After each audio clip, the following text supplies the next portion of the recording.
대통령 박근혜의 사기성 하야 선언설. 네, 더는 안 나올 것 같습니다. 여론이 광분하니까 청와대가 놀란 분위기입니다. 바른정당 정병국 대표의 말이 여론입니다. 탄핵 소추 전에 질서 있는 퇴진 요구를 거부하고 이제 와서 사퇴를 검토한다라고 하는 것은 위법한 대통령을 넘어서 비겁한 대통령이 되겠다는 것입니다. 꼼수 사퇴 카드를 떨쳐버리시고 당당하고 현명한 결정을 내리시기 바랍니다. 대신 박근혜에 대한 수사를 대선 지나서 하자, 이런 쪽으로 자유당이 입장을 선회했다고 합니다. 또 대선 지나서 하자, 이 말은 조기 대선이 불가피하다, 이런 의중을 드러낸 것 아닐까요? 살 빠지고 잠 못 자는, 그래서 신경이 곤두선 헌법재판관들의 이야기가 기사화됐네요. 재판관님들, 이제 국민과 법만 바라보실 때입니다. 자신에 대한 헌법재판도 안 나가려던 최순실이 자신의 혐의와 직접적인 관련성이 없는 사안을 다루는 재판이지만 직접 법정에 나갔습니다. 왜 그랬을까요? 장시호가 나오는 재판이었거든요. 이건 최순실이 자신의 태블릿 PC를 제출했던 장시호를 압박하는 취지로 보이는데요. 장시호는 그러거나 말거나 최순실이 왕초였다, 이렇게 진술했습니다. 성장의 과실이 대기업에게만, 실질 소득은 줄고 빈부격차가 심해진 대한민국, 가계가 금융위기 이후 최악인 대한민국, 2%대 저성장 늪에 실망해 최순실 국정농단에 보다 크게 분노하는 대한민국의 현실이 고발됐습니다. 최순실 국정농단 사건 특검 수사가 오는 28일에 종료될 걸로 보입니다. 남은 방법은 국회의장이 특검 연장 법안을 직권상정에 통과시키는 겁니다. 자유한국당이 반대하자 야당은 국회의장의 직권상정을 요구하는데, 박지원 국민의당 대표. 대통령이 유고인 이러한 게 국가 비상이 아니면 무엇이겠습니까? 반드시 직권상정을 해서. 여당은 이제 수사를 마무리할 단계라며 결사 반대입니다. 한마디로 날치기 발상이고 반헌법적 자태라고 규정을 짓겠습니다. 정세균 의장은 현재 상황을 국가 비상사태로 보기 어렵다며 직권상정에 난색을 표하고 있습니다. 1년 전 이맘때 당시 국회의장 정의화 의원, 테러방지법이라고 이름 붙였지만 야당은 국민감시법이라며 반발하는 법안. 이 법안 처리를 위한 직권상정은 절대 못한다며 선을 긋는데, 내 이 생각은 국회법이 바뀌지 않는 한은 변할 수가 없습니다. 내가 내 성을 정의화를 바꾸든지 다른 성으로. 안 되는 것을 지금 여러분들이 지금 입법 비상사태라는 이름으로 좀 해달라는 거 아니에요, 지금. 법으로 안 돼 있는 것을 국회의장이 어떻게 할 수 있나요? 박근혜 대통령은 강력 반발. 테러 방지법조차 통과시키지 못한 것에 대해서 국회의 존재 이유를 묻지 않을 수 없습니다. 박 대통령과 가까운 친박 의원들 정의화 의장 압박에 열을 올리는데, 저 얘기 좀 하겠습니다. 원내수석으로 얘기 좀 하겠습니다. 하겠습니다. 새누리당 김무성 대표의 만류에도 조원진 원내수석은 작정한 듯 정의와 국회의장을 비판합니다. 의장님은 의장님의 직무를 유배하는 겁니다, 지금. 해임 결의안을 내자는 목소리도 나옵니다. 해임 결의안에 조원진 의원의 말 한 글자도 남김없는 현재 야당의 입장. 의장님께 다시 한 번 더 말씀드리겠습니다. 의장님께서 직권상정을 해주시면 됩니다. 의장님께서 직권상정을 한다고 해서 국민들이 의장의 직권상정이 남용이라고 절대 얘기하지 않습니다. 그것은 의장님이 하셔야 될 일을 제대로 하셨다, 이렇게 국민의 많은 사람들은 그렇게 지지를 하실 거다. 그래서 의장님께서 특단, 의장님 말씀하셨습니다. 특단의 조치를 요청드립니다. 결국 어떻게 됐을까? 정의화 의장의 패배로 끝나는데, 그동안 중재 노력을 해온 의장으로서는 여야 간 합의를 이루는 것이 불가능하다는 결론에 도달할 수밖에 없었고, 국회가 테러방지법 제정 등 꼭 해야 할 일을 미루는 동안 만에 하나 테러가 발생한다면 우리 국회는 역사와 국민 앞에 더없이 큰 죄를 짓게 되는 것입니다. 양승태 대법원장이 탄핵심판 변론이 종결된 이후 이정미 헌법재판관의 후임을 지명할 예정입니다. 대통령 박근혜 대리인단과 여당은 즉각 탄핵심판 변론 연장을 주장하고 있습니다. 3월 13일 이전에 변론을 끝낼 이유가 없어졌다. 그 이후에도 계속하자라는 주장이지요. 대법원이 후임자를 인선하겠다. 이 말은 탄핵 심판에 있어서 상황 변화가 발생했다라는 것이 대통령 측의 입장입니다. 하지만 헌법재판소는 예정대로 오는 27일 최종 변론을 진행하겠다. 이런 뜻을 밝혔습니다. 후임자 지명이 이루어져도 인사청문회 일정 등으로 7인 재판관 체제는 불가피하기 때문에 일정을 미룰 이유가 안 된다는 의미로 풀이됩니다. 더 이상 탄핵 심판을 늦출 변수는 없어 보입니다. 경향신문이 보도했습니다. 자유한국당은 대통령 박근혜에게 정치적 퇴로를 열어주자는 취지에서 자진 하야론을 개진했지요. 하지만 탄핵을 모면하기 위한 꼼수라는 비난이 쏟아졌습니다. 여론이 심상치 않게 돌아가니까 청와대와 친박계는 하야론은 검토된 바 없다. 이렇게 일축했습니다. 대신에 자유한국당은 검찰의 수사 유보를 언급했습니다.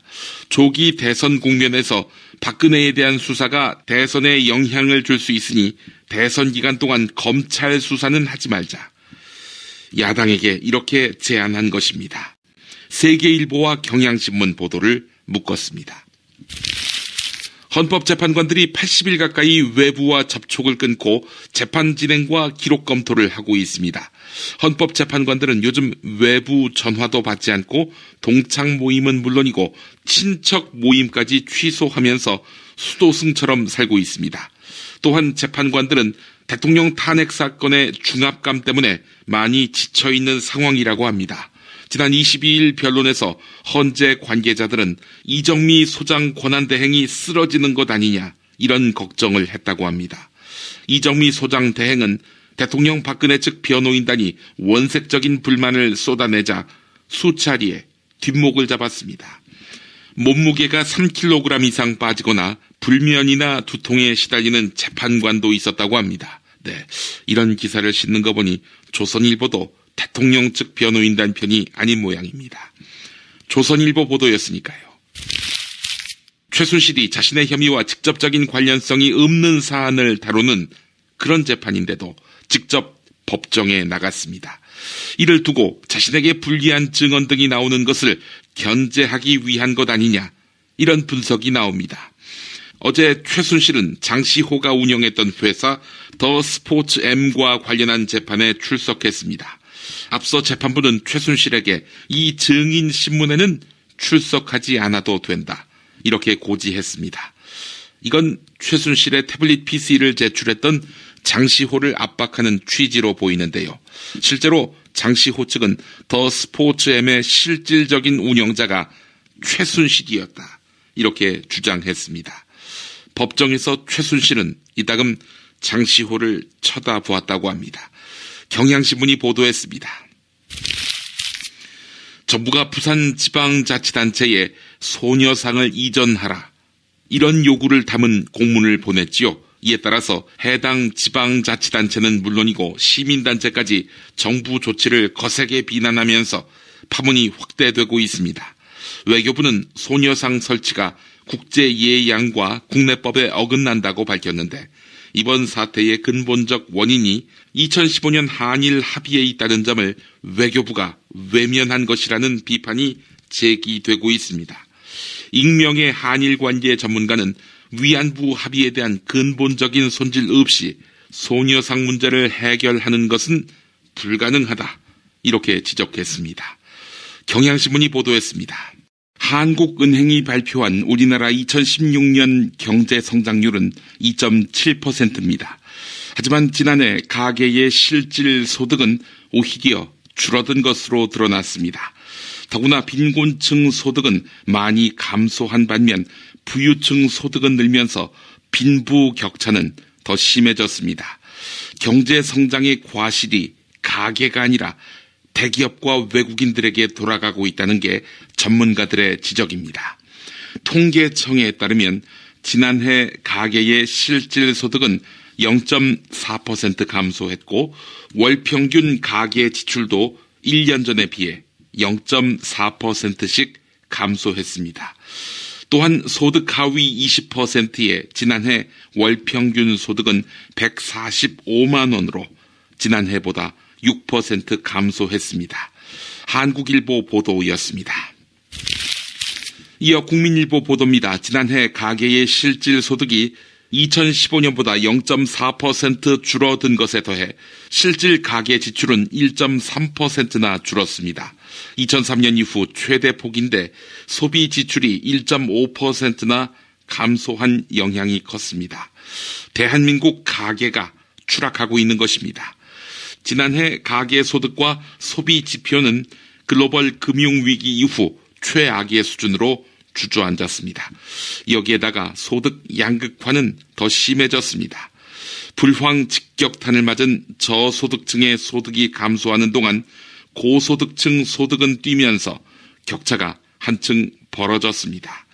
국민일보 보도였습니다. 5월 초 대선이 가시권에 들어왔지만 보수 진영에서는 확실한 대선 주자가 보이지 않습니다. 보수 정당 사상 이런 적은 없었다는 것이죠. 2007년 12월 보수 정권 탄생의 동력은 바로 경제였습니다. 국민들은 보수 세력이 경제만은 제대로 이끌 것이다 라는 기대감이 있었습니다. 하지만 1960년대 경제개발 이후 처음으로 올해 3년 연속 2%대 침체가 예상됩니다. 여기에 활용 점정으로 박근혜 최순실 게이트까지 더해졌습니다. 현재 보수 진영은 보수 지지층이 보기에도 용인하기 어려운 상황이다. 이런 분석이 나옵니다. 동아일보가 보도했습니다.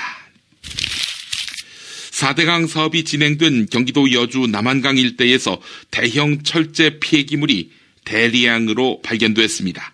4대강 공사에 사용하고 버린 것으로 추정되는데요.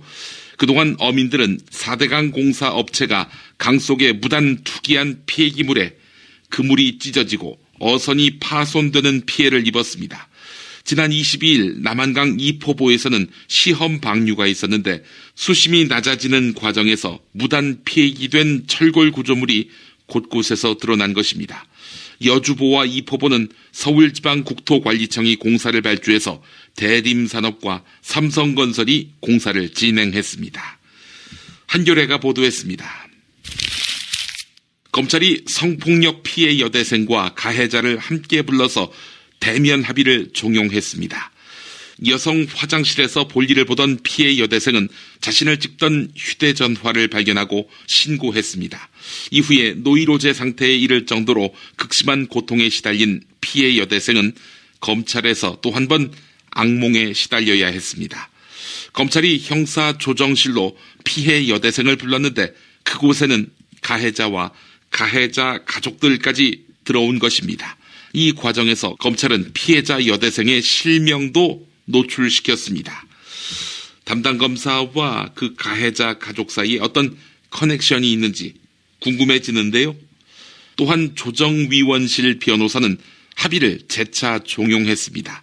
피해 여대생은 충격을 받고 정신과 치료를 받고 있다고 합니다. 한국일보 보도였습니다. 10%대 저성장 늪에 실망해 최순실 국정농단에 보다 크게 분노하는 대한민국의 현실이 고발됐습니다. 최순실 국정농단 사건 특검 수사가 오는 28일에 종료될 걸로 보입니다. 남은 방법은 국회의장이 특검 연장 법안을 직권상정에 통과시키는 겁니다. 자유한국당이 반대하자 야당은 국회의장의 직권상정을 요구하는데 박지원 국민의당 대표.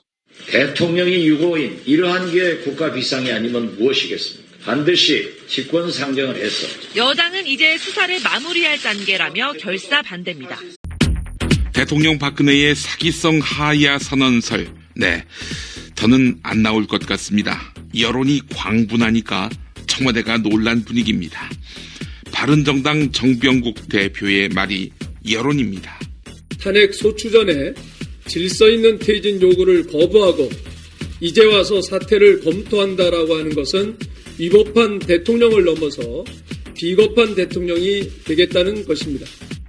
꼼수 사퇴 카드를 떨쳐버리시고 당당하고 현명한 결정을 내리시기 바랍니다. 대신 박근혜에 대한 수사를 대선 지나서 하자 이런 쪽으로 자유당이 입장을 선회했다고 합니다. 또 대선 지나서 하자 이 말은 조기 대선이 불가피하다 이런 의중을 드러낸 것 아닐까요? 살 빠지고 잠 못 자는 그래서 신경이 곤두선 헌법재판관들의 이야기가 기사화됐네요. 재판관님들 이제 국민과 법만 바라보실 때입니다. 자신에 대한 헌법재판도 안 나가려던 최순실이 자신의 혐의와 직접적인 관련성이 없는 한마디로 날치기 발상이고 반헌법적 자태라고 규정을 짓겠습니다. 정세균 의장은 현재 상황을 국가 비상사태로 보기 어렵다며 직권 상정에 난색을 표하고 있습니다. 1년 전 이맘때 당시 국회의장 정의화 의원 테러방지법이라고 이름 붙였지만 야당은 국민감시법이라며 반발하는 법안.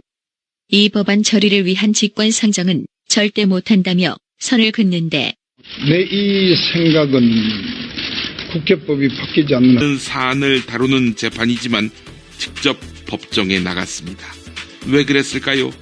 장시호가 나오는 재판이었거든요. 이건 최순실이 자신의 태블릿 PC를 제출했던 장시호를 압박하는 취지로 보이는데요. 장시호는 그러거나 말거나 최순실이 왕초였다. 이렇게 진술했습니다. 성장의 과실이 대기업에게만 실질 소득은 줄고 빈부격차가 심해진 대한민국.